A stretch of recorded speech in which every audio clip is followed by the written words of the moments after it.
बिस्मिल्लाहिर्रहमानिर्रहीम अस्सलाम वालेकुम रहमतुल्लाहि व बरकातुहू।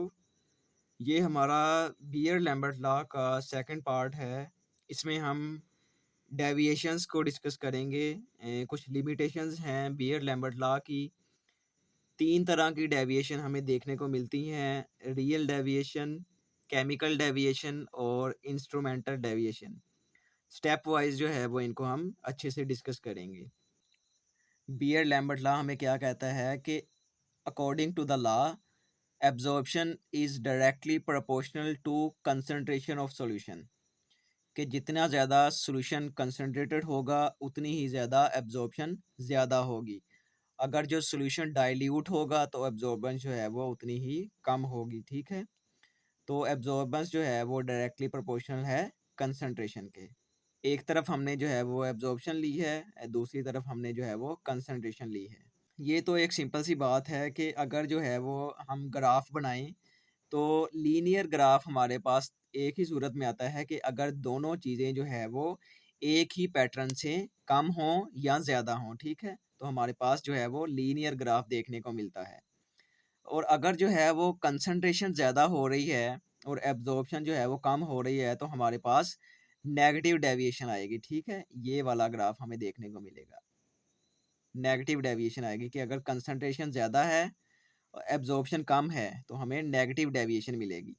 लेकिन अगर जो कंसंट्रेशन कम है और एब्जॉर्प्शन ज़्यादा है तो हमारे पास पॉजिटिव डेविएशन आएगी।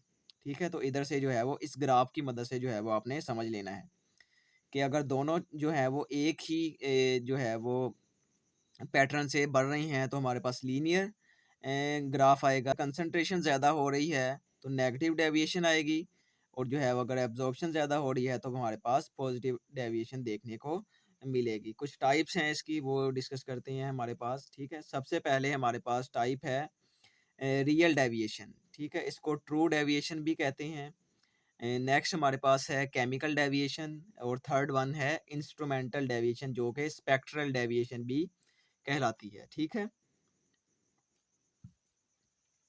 सबसे पहले है real deviation. It is due to higher concentration of molecules in solution, also due to refractive index of absorbing medium. अब होता ये है कि हमारे पास जो बियर लैम्बर्ट लॉ है वो डाइल्यूट सॉल्यूशंस को जो है वो अच्छे से उसका जो है वो बिहेवियर हमें शो करवाता है।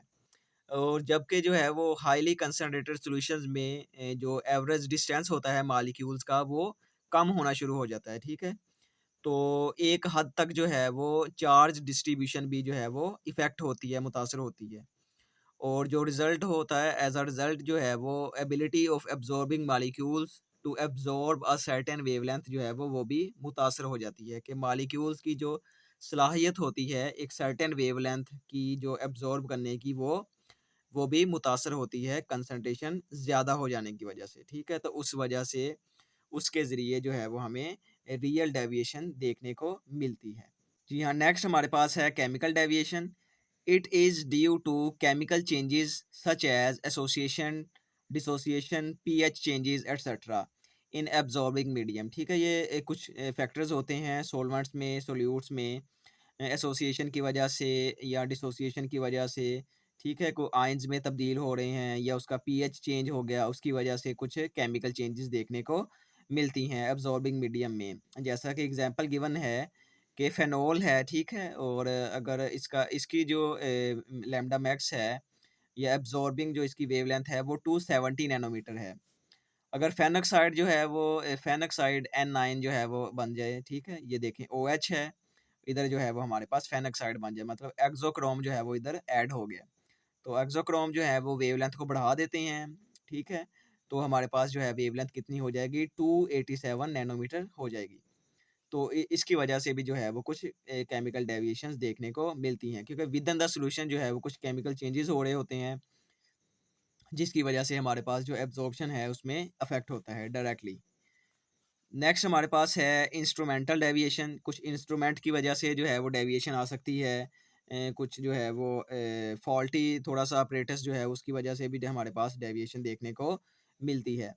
It is due to polychromatic radiations, it leads to negative deviation monochromator are used to prevent this. ठीक, एक सोर्स है लाइट का सोर्स है, इधर से जो है वो एक लाइट से हमेशा जो है वो पॉलीक्रोमैटिक लाइट ही निकलती है। मोनोक्रोमैटर की वजह से हम उसको जो है वो एक सिंगल वेवलेंथ में हम उसको कन्वर्ट करते हैं, ठीक है? तो कुछ जो है वो क्रोमैटिक लाइट की वजह से हमारे पास इंस्ट्रूमेंटल डेविएशंस देखने को मिलती हैं। ये एंट्रेंस स्लिट होती है, इसमें से पॉलीक्रोमैटिक लाइट जो है वो हमें इसमें जो है वो एंटर होती है। ये प्रिज्म लगा होता है या ग्रेटिंग लगी होती है, उसकी मदद से जो है वो हमें एक डिज़ायर्ड वेवलेंथ जो है वो हमें इधर से जो है वो निकल जाती है, ठीक है? इधर से जो है वो निकलती हैं, तो हमें चाहिए होती है वेवलेंथ, वो जो है वो इससे एग्ज़िट स्लिट से हमें मिल जाती है, ठीक है? ये हमारी मोनोक्रोमैटिक लाइट होती है। ठीक है, तो इसको जो है वो इंस्ट्रूमेंटल डेविएशन को प्रिवेंट करने के लिए हमारे पास जो मोनोक्रोमैटर जो है वो यूज़ किए जाते हैं, ठीक है? Thank you so much for watching this video. अपना ख्याल रखें। अल्लाह हाफ़िज़।